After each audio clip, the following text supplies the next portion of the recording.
Donc, il y a le rejet de la hiérarchie divine. L'islam affirme que l'homme a autorité dans son foyer. Donc, l'islam parle du patriarcat. L'homme a l'autorité et c'est le chef de famille.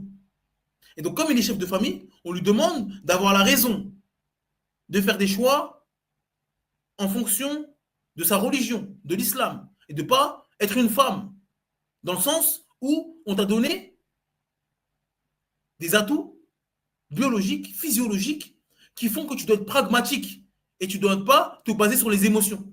Car j'ai créé une créature qui s'appelle femme, qui, elle, a des émotions. Et ces émotions sont louables et sont bien parce qu'elle a un rôle. Et donc, toi, si tu commences à avoir les mêmes émotions qu'elle, bah, le foyer est fini. Donc, toi, tu es un homme, tu as un rôle. Et elle, c'est une femme, elle a un rôle. Et l'homme a autorité sur la famille. C'est lui le chef de famille. Ah, c'est l'islam qui nous dit ça. Et elle déconstruit cela. Non, tout ce qu'on a vu précédemment. On ne va pas répéter tout ce qu'on a dit précédemment. Le féminisme veut déconstruire cela. D'accord?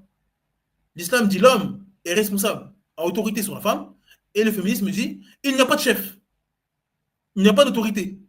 On est tous égaux, chacun fait ce qu'il veut. Il n'y a personne qui doit nous dire oui, c'est comme ça, c'est comme ça, c'est comme ça. Il n'y a personne qui doit nous dire ça. Sauf, bien sûr, ce qu'elles-mêmes, elles ont établi. Hein. D'accord? Bien sûr, ils ont des règles, elles. Selon leur religion à elles. Ou à eux, parce qu'il y a des hommes aussi. Selon leur religion à eux. Nous, on a notre religion, mais eux aussi, ils ont leur religion. Ça veut dire quand ils disent chacun fait ce qu'il veut, c'est faux. D'accord? Si l'homme, il vient, il dit je suis pas content, ma femme, je lui mets des coups de poing, ils vont pas dire ah, d'accord, t'as droit parce qu'on est égaux. Ils vont pas dire ça, ils vont jamais dire ça. Donc, ils ont de leur religion. Ils ont leurs limites. D'accord? Chacun fait ce qu'il veut, c'est faux, en fait. C'est chacun, on fait ce qu'on veut, nous, en fonction de notre religion. Mais nous, on a notre religion. On vous informe qu'on a notre religion, et à vous votre religion, à nous notre religion. À vous votre religion, à nous notre religion. Donc, c'est pour ça qu'on s'adresse aux musulmans. On ne peut pas être féministe et musulman. Parce que ce n'est pas la même religion. On ne peut pas être juif et musulman en même temps. On est soit juif, soit musulman. Et il faut faire le choix. Mais le féminisme, il y a des codes. Il y a du halal et du haram. Et l'islam, il y a du halal et du haram. Et ce halal et ce haram, ce n'est pas la même chose. D'accord? Deuxième point qui contredit l'islam, c'est la négation des rôles différenciés. Allah a donné à l'homme et à la femme des fonctions complémentaires. Alors que le féminisme veut rendre identique l'homme et la femme. Dans tout. Dans tout. Ils vont même nous ramener dans la société, d'accord, des choses où il n'y a pas de souci. D'accord, qu'un homme professeur des écoles et une femme professeur des écoles, ils font le même métier, même diplôme, tout égal, tout égaux. On ne parle pas de l'homme, il a travaillé plus d'années, etc., parce qu'il y a l'expérience. Parce que si une femme, elle a été enceinte pendant 3 ans dans sa carrière, 3 ans, elle a eu 2, 3, 4 enfants, elle a eu des congés de maternité, c'est sûr que le professeur qui a plus d'expérience, qui a plus travaillé, bah, il aura plus. On parle de tout pareil. Si un homme il a le même salaire qu'une femme, il n'y a pas de souci. D'accord? Mais eux, c'est identique dans toutes choses. Il n'y a plus homme-femme, non. Dans toutes choses. Jusqu'à ils vont nous ramener des imams femmes. Pourquoi il y aurait des imams que des imams hommes? C'est ça qu'ils vont nous dire. Homme, femme, il n'y a plus, on a des rôles différents. Il y a des choses dans lesquelles on se rejoint, il n'y a pas de souci. Il y a des choses où on est différent. C'est la raison qui nous dit ça. C'est physiologique, c'est physique, c'est flagrant, c'est devant nos yeux qu'on n'est pas pareil. C'est devant nos yeux. Et même eux, ils le savent. Même eux, ils le savent. Même les koufades le savent, bien sûr. Parce qu'elle est en Occident, parce qu'elle est en France, parce qu'elle est protégée par des hommes, par des policiers, etc. Elle peut se permettre de dire ce genre de discours. D'accord? Mais ces femmes-là, les premières féministes, etc., quand elles font des. Je sais pas moi, quand elles sont retour à la vraie vie, quand elles font de la télé-réalité dans une île déserte, la fitra revient vite. Hein. C'est l'homme qui va pêcher et c'est elle qui s'occupe du feu. La fitra revient très vite. Parce que là, elle peut se permettre, parce que des hommes ont établi une société qui la met en sécurité, d'accord? Donc elle peut sortir la nuit, il y a la lumière, il y a la police, elle peut sortir le soir, etc. Mais si on dit, hop, pendant 24 heures, plus de police, plus de lumière, chacun fait ce qu'il veut, il n'y a plus de loi, elle ne va pas dire le patriarcat, ça ne sert à rien, elle va dire, bon, bonjour, chérie, je reste à la maison aujourd'hui. Elle n'est pas mariée, elle va appeler son grand frère. Elle va dire, bon, c'est pas sécurité aujourd'hui, il n'y a pas de loi, il n'y a pas de police, il n'y a pas de prison. Pendant un jour, ils peuvent rentrer à la maison et faire ce qu'ils veulent de moi. Bon, je vais dormir chez toi ce soir. Alors, le patriarcat, il va être gentil, là, il va être bien. Il va être bénéfique. Donc ça, c'est encore une fois, c'est que des slogans. C'est parce qu'ils ont été mis dans une société qui leur permet de dire des discours aussi absurdes que ce qu'ils sont en train de dire. Mais encore une fois, il y a la négation des rôles différenciés. Et aussi, troisième point, l'hostilité envers l'obéissance. Bien sûr, l'obéissance au mari, ça n'y a pas de débat, mais aussi l'obéissance de manière générale. Le fait qu'il y ait quelqu'un qui est au-dessus de toi, que ce soit Allah, que ce soit le prophète, que ce soit ton mari, peu importe. Parce que maintenant, les musulmanes elles vont jouer dans ça. Parce qu'elle se dit musulmane. Elle sait très bien que si elle dit, moi, je suis au-dessus de, je ne me mets pas au-dessus d'Allah, si elle dit, je suis au-dessus d'Allah, Allah, il n'a pas me donné des ordres, elle sait que c'est de la mécréance. Mais quand tu vas lui dire, Allah, il t'a dit que c'est moi qui ai l'autorité dans le foyer. Non, moi, je crains Allah, ça me suffit. On entend ça. Il n'y a personne qui doit me dire ce que je dois faire. Je crains Allah, ça me suffit. Non, tu ne crains pas Allah. Parce que c'est Allah qui t'a dit d'obéir à ton mari. Alors Allah nous a dit d'obéir à des gens, en fait, des créatures. C'est qui vous croyez que le tawhid, c'est pas obéir à des créatures? Donc, c'est-à-dire qu'on n'obéit pas à nos mères, à nos pères. Quand ta mère te dit fais ça, tu dis non, moi j'obéis à Allah, moi je crains Allah et c'est tout. Maman, je fais pas. Tu dis ça, toi?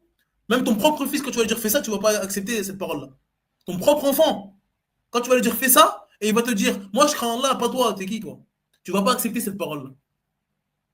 Et tu vas dire quoi? Non, mais je suis ta mère. Allah, il a dit. Ah, Allah, il a dit maintenant. Voilà, ah, là, tu ramènes des versets. Mais quand lui, le mari te dit, il te ramène un verset, il te dit, mais j'ai autorité, moi aussi. Là, tu dis, arrêtez n'importe quoi aujourd'hui, tu nous fais de la philosophie. Tu nous fais de la philosophie. Subhanallah al-azim. Donc, il y a une hostilité envers l'obéissance au mari, mais envers toute forme d'obéissance. D'accord? Toute forme d'obéissance. Le féminisme, c'est je n'obéis à personne. Ni à Dieu, ni à un homme, ni à rien. Je n'obéis pas. Ça, c'est le féminisme. Et évidemment, je n'ai pas besoin de vous prouver que l'islam, c'est pas ça. L'islam, Allah, il a fait qu'on ait prouvé, et des créatures qu'on ait prouvé vis-à-vis des créatures. On doit obéir à des créatures, c'est comme ça. C'est comme ça. Il y a un gouverneur, tu dois obéir. Et à tes parents, tu dois obéir. Tu dis pas oufine, tu dis pas tu dis pas ça. Sauf dans ce qui est haram. Mais s'il te dit 50 fois, va m'acheter du riz, tu vas. Tu dis pas ouf. Donc, c'est-à-dire que homme, femme, on doit obéir à des créatures. T'es un fils, t'es une fille, tu dois obéir à des créatures. Ta mère, ton père. T'es un citoyen, tu dois obéir au gouverneur musulman. T'es un employé, tu dois obéir à ton patron. Donc, toute la journée, tu dois obéir à des créatures, en fait. Mais ça, c'est Allah qui t'a dit. Et donc, obéir à ces créatures-là, c'est obéir à Allah. Obéir à ton mari, c'est obéir à Allah. Donc, toutes ces phrases là, moi, il n'y a pas une créature qui me dit ce que je dois faire, je crains Allah, ça me suffit. Ça, c'est de l'égarement total. Et même toi, si on va appliquer cette phrase sur toi, tu ne vas pas l'accepter. D'accord? Tu ne vas pas l'accepter. Autre point, c'est aussi la remise en question des lois d'Allah. Donc, ils vont toujours remettre en question les lois d'Allah. Que ce soit l'héritage. Pourquoi la femme n'a pas toujours la même part? La polygamie. C'est barbare, c'est inacceptable, etc. Le voile. C'est une oppression.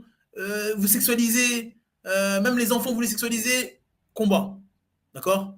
Le témoignage. Pourquoi deux femmes pour un homme, etc.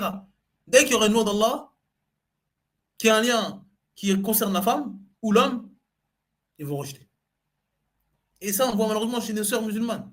Des ambiguïtés, des paroles de kouf, elles ne s'en rendent même pas compte. Parce qu'elles sont imbibées de féminisme. Même des hommes aussi. Hein.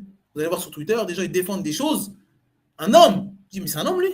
Il défend des choses parce que je ne sais pas c'est quoi son intention. Peut-être que c'est naturel, etc. Des fois, il y en a, ils veulent pleurer à des femmes, etc. Il y a des gens, on sait ce qu'un homme peut faire pour une femme. D'expérience, on sait que les hommes ils sont capables d'aller aux profondeurs des abysses pour séduire des femmes. Donc il y a sûrement ce côté, voilà. Mais il y en a, c'est une croyance. Il y en a, c'est une croyance. Wallah, c'est une croyance. D'accord?